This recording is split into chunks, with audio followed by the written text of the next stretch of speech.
네, 오늘 저희가 좀 깊이 들여다볼 자료는요.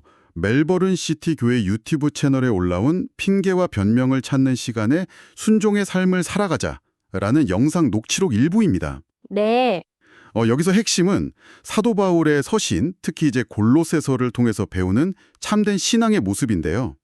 그렇죠. 바울의 기도 요청이라던가 또 교회 공동체의 중요성, 그리고 우리가 왜 핑계 대신 순종을 선택해야 하는지 이런 부분들을 좀 자세히 살펴보겠습니다.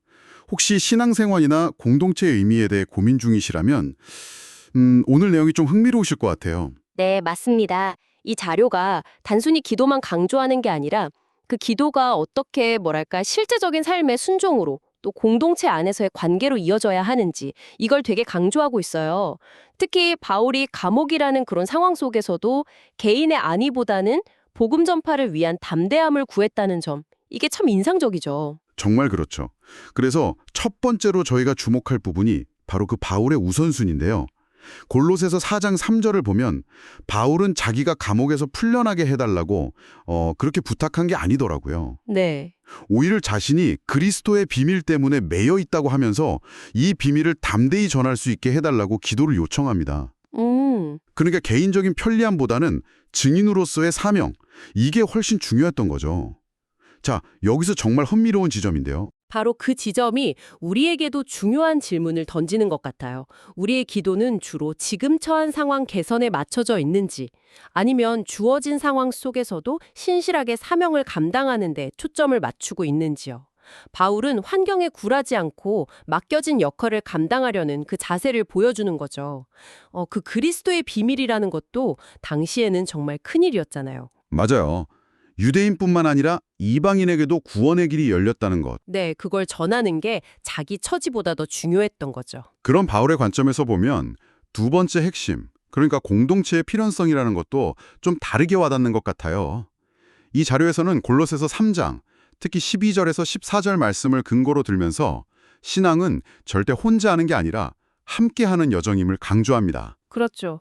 교회가 문제가 많다거나 혹은 개인적인 신앙이 더 중요하다고 하면서 공동체를 떠나는 건 좀 성경적이지 않다고 보고 있어요. 맞아요. 마치 한 가정의 아이들이 서로 부딪히면서 양보나 희생, 인내, 용서 이런 것들을 배우잖아요. 그것처럼 교회 공동체 안에서의 갈등이나 어려움도 결국 성장을 위한 과정이라는 거예요. 아, 그런 관점이군요. 네. 이걸 더 큰 그림으로 보면 서로 다른 사람들이 모여서 용납하고 맞춰가는 것 자체가 건강한 신앙의 모습이라는 거죠. 단순히 갈등을 피하는 게 아니라. 하긴 그런데 현실에서는 그런 공동체 참여를 피하려고 여러 핑계를 대기가 쉽죠. 이게 세 번째 지점인데요. 자료에서는 바쁘다, 교회에 실망했다, 이런 이유들로 순종해야 할 자리를 외면하는 태도를 좀 경계하고 있습니다. 네. 심지어는 기도를 열심히 하니까 그걸로 순종을 대신할 수 있다고 착각하거나 기도를 핑계 삼아서 실제적인 책임이나 사랑의 실천을 외면하는 경우까지 비판하더라고요. 여기서 중요한 건 기도 자체를 부정하는 게 절대 아니죠. 그럼요. 다만 그 기도가 하나님이 부르신 그 순종의 자리를 피하기 위한 변명이나 알리바이가 되어서는 안 된다는 점을 지적하는 겁니다. 자료에서 미신적 태도라는 표현도 쓰는데 마치 내가 정성을 다하면 신이 감동해서 문제를 해결해 줄 거라는 식의 접근, 그게 아니라는 거죠. 그러니까 하나님의 뜻을 구하고 따르기 위한 기도가 되어야 한다는 말씀이시군요. 네, 그렇습니다.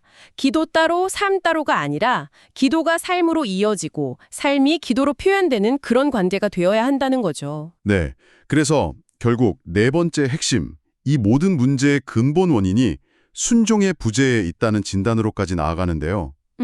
교회나 사회가 쇠퇴하는 이유가 기도가 부족해서라기보다는 하나님의 말씀대로 살아가려는 그 구체적인 순종이 부족하기 때문이라는 겁니다. 각자 자기 편리와 이기심을 따르다 보니 문제가 생긴다는 거죠. 결국 이게 다 무슨 의미일까요? 네, 이건 행동의 중요성을 아주 강하게 강조하는 메시지입니다. 진정한 기도는 반드시 삶의 변화와 순종으로 이어져야 한다는 것. 그리고 어려운 상황 속에서도 포기하지 않고 함께 하나님의 뜻을 따르려고 노력하는 그 모습 자체가 바로 살아있는 신앙이라는 메시지를 던지고 있습니다. 입으로만 기도하고 실제 삶은 자기 고집대로 사는 것, 이걸 경계하는 거죠. 네.